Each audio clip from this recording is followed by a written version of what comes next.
Rajya Sabha member व Bharatiya Janata party senior नेता गुलाम अली खटाना साहब आज परवेज चौधरी के घर पे पहुंचे हैं। बात करेंगे खटाना साहब। काफी दिन हो चुके हैं, काफी दिनों के बाद आपका यहाँ पे आना हुआ और मुलाकात परिवार से हुई है। क्या कुछ बातचीत हुई है, क्या कहना चाहेंगे? क्योंकि मरना ही सच है। ये जो हम आपके सामने खड़े हैं ये तो झूठ है। लेकिन यहाँ तक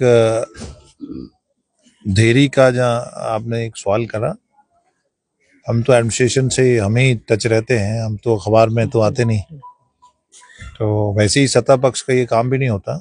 हम तो कहीं भी कोई इंसिडेंट हो जाए उस पर काम करते हैं प्रैक्टिकल। यहाँ की इंतज़ामिया को होम मिनिस्टर साहब से अभी परसों ही मिला था मैंने, बातें करी हैं हमने, और रूल ऑफ लॉ है, हम सब उसके नीचे हैं। वो एमपी हो, जहाँ कोई पुलिस हो, जहाँ सिविल डिपार्टमेंट्स हो, हम सब कानून के अंदर ही काम करता है। अपना अपना काम है।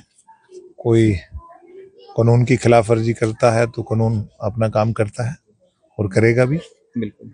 और जम्मू कश्मीर पुलिस बड़ी प्रोफेशनल है, बहुत पेचीदगियों से पिछले 30-35 साल से मिलिटेंसी और बहुत सारा पाकिस्तान ने एक ड्रग्स और बहुत कई तरह के हमले, ड्रोन्स, इन्फिल्ट्रेशन। लेकिन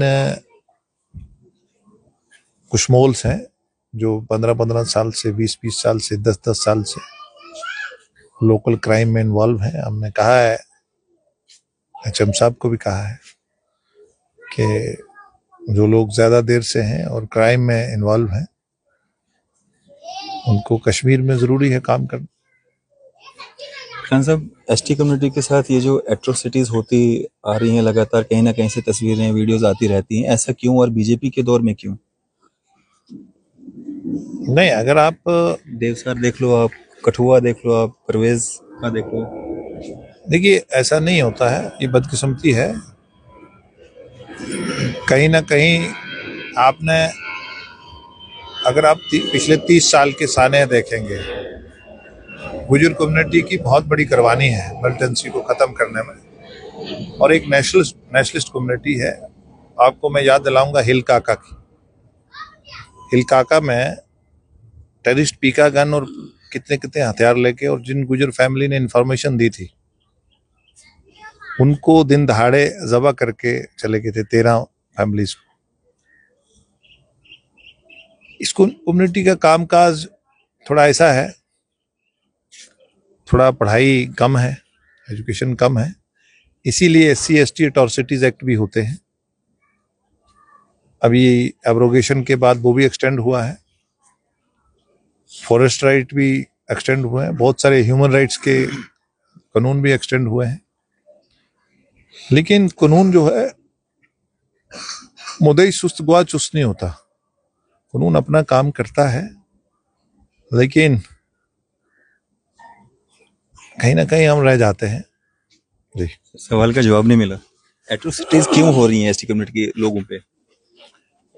आपने जो इनके लिए जो सहूलियतें हैं या जो इनके लिए जो कानून है वो तो बता दिए, लेकिन एट्रोसिटीज फिर भी हो रही हैं, क्यों हो रही हैं?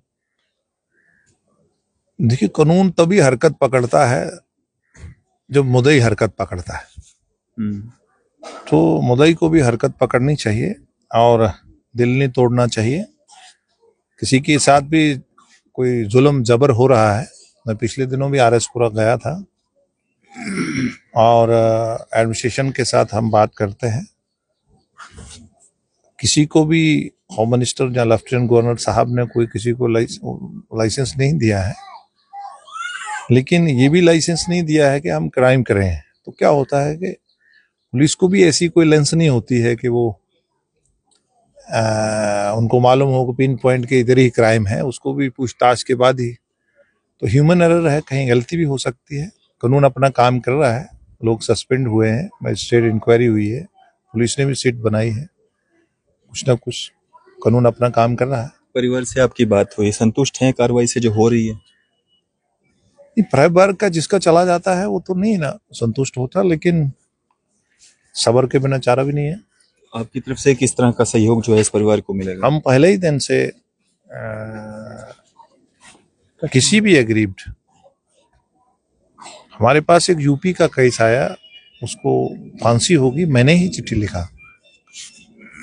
हालांकि बड़े बड़े नेता हैं जो मुसलमानों के वोटों के दावेदार हैं, लेकिन हमारे पास जिसका इन्फॉर्मेशन पहुंचा उसके लिए हम एडमिनिस्ट्रेशन से बात करते हैं। हम बात करते हैं तो एडमिनिस्ट्रेशन हरकत में भी आई होगी, सिट बना है, मैजिस्ट्रेट इंक्वायरी हुआ है। हमने कोई अखबार में नहीं बोलते, हम अखबार में बोलने वाले वो अलग लोग हैं, उनके लिए हम कमेंट नहीं कर सकते। चलिए, शुक्रिया बात